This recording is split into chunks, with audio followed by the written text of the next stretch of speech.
So she jerked him off, but they'd never been intimate. That was just a professional thing and shit. And, you know, he was like trying to rescue her from this world before she got too deep into it, so he takes her back to where they were from, which I'm sure was Jersey.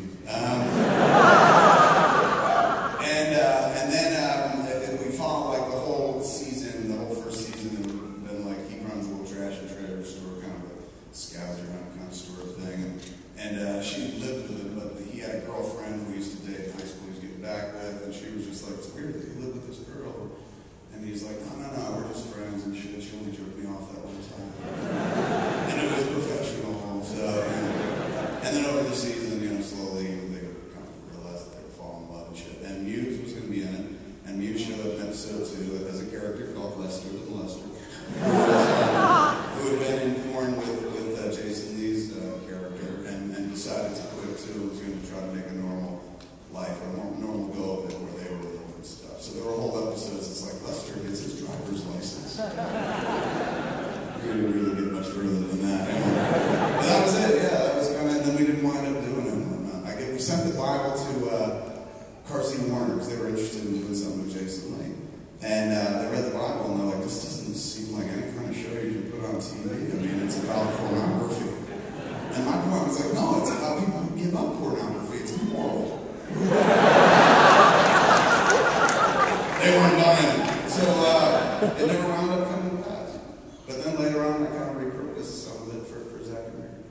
I don't believe in wasting. Manufacturers reuse. That's the Green Hornet comic. That's my favorite manufacturer's reuse thing. Thank God Dynamite they called me up and was just like, "Hey man, we want to do the Green Hornet. We're going to take the script and turn it to the book." And I was like, "Oh, okay."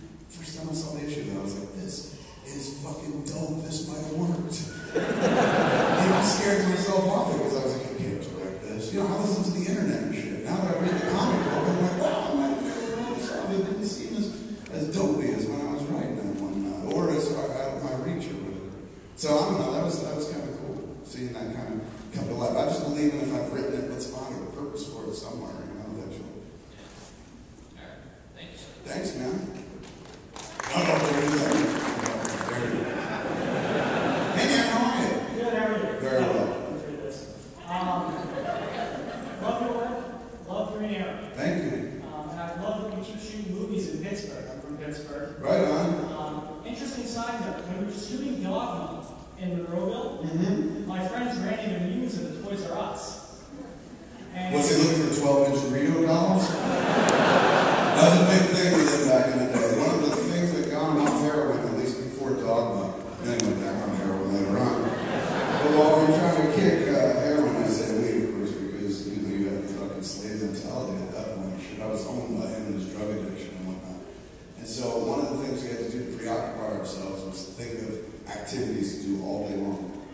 And this dude would wake me up at 5 in the morning, "Well, it's time to go get my medicine," which means it was time to go to the methadone clinic up in Asbury Park. And we'd pull up to the methadone clinic, he'd get out, and people would be online and shit, and they'd see Muse, and they'd look down, and then they'd look back at Muse. And they'd look at the dude who dropped him off, and go like,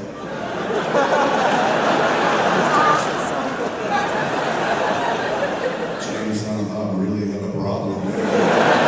It's true they were stoners, but apparently they've turned to the dirty wheel. So he'd get online and get in there and down his shot of fucking methadone and whatnot, and he'd come out and be like, "Let's go to Dunkin' Donuts." We go to Dunkin' Donuts and get a manager special, which is like the grossest donut on the planet. You know, it's the one where they take a donut, dip it in glaze, and then run it around the floor. Throw it up. The Muse loves it. It's got everything on it and shit. So we did like 2 manager special for breakfast and whatnot. And then it was time to go on the hunt for the 12-inch Dorito dolls. And we would just case up and down New Jersey, man, within 2 hours of Red Bank and shit. North and South Jersey, and sometimes New York. Going to every fucking Toys R Us, man. Going up and being like, "Did you guys get a case of Han Solo 12 inches yet?"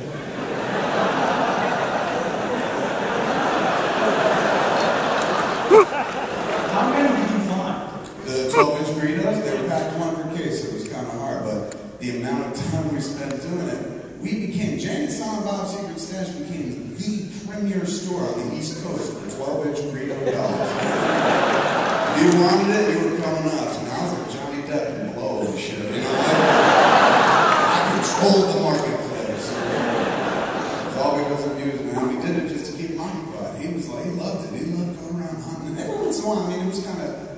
after Chase Gaming before Darkness, it's not like we were so fucking huge yet. You know, I've always been huge, but the characters, the movies, like it was still kind of art housey and whatnot. I hadn't really reached that far yet. So every once in a while, it wasn't like you could always walk in and people would be like, "What the fuck are you guys doing here?" But every once in a while, somebody would. Somebody would be like, "Hey, weren't you guys in that movie?" And we're like, "Yeah." And like, "Well, that movie really didn't do well, did it?" So anyway, that's why I asked 12-inch burrito. So what ended up happening was my buddies had used it at Toys R Us. And they called me up on the work, they're all going crazy. It wasn't a Toys R Us? It wasn't Toys R Us. It was right past Ralph's Army Navy Surplus, past the mall. Yeah.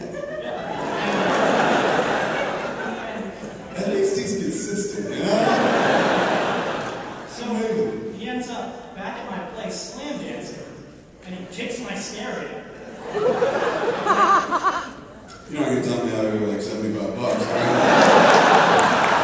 I was going to try and sign this stuff again, but this guy stopped me. But love your work, love Green Arrow, and What else happened? Anything else interesting happen besides that kick the stereo? No, actually that was all. They all met him, they had fun with him, they played around in Toys R Us. Right. But I pulled the same gag on you, like they didn't end up back at my place. And I pulled the same gag on you in Philly a couple years ago. And I believe it then. Well, no, you had me brought me up to sign some stuff like, oh my god, that was great. You know, would have worked as well for sales. That sounds like me. So wait, he didn't come back and kick the stereo? No. But he did go to that Toys R Us? Yeah, I all found him, and I was all, at that point, really upset. I've met you guys since then, you're awesome, and hopefully you do a signing later today, or tomorrow, or Sunday. One day. One day in San Francisco. Oh. Check. Thank you. Thanks. Don't. I prefer awkward silence between questions. Do it for me, would you? How are you, man? I'm fine. First off, you have a lot of fans in the Middle East, just thought I'd say that. The Middle East. I was like, the Middle East, what, like Utah? Or what? And then I was like, in my head, I'm like, no, he said the East, so I'm like, New Jersey? I know you're all right. You mean over there? Yeah. Where the troubles are.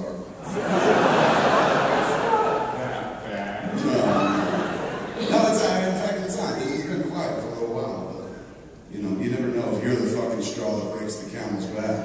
Show up in the Middle East and somebody's like, oh, him? I have two questions.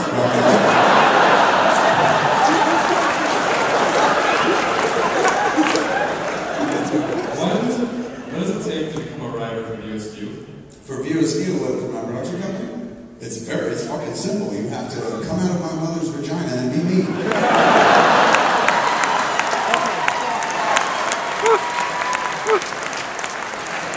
Dudes get it half right, come into my mother's vagina.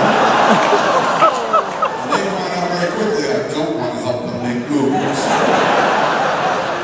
Unless my mother's like, oh, he fucked me right. And then I'm like, okay. Then, Matt, here's money, go make a movie.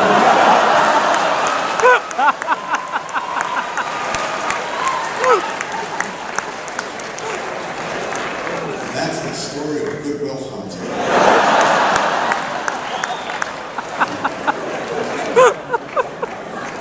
So that's a new one. No. Yeah, I mean, there was a time where we would kind of produce smaller flicks and whatnot, but those were all friends of mine as well, like people that I knew. So yeah, I mean, short of being me, it helps to go back in time and befriend me. Like basically, that's all I did once I kind of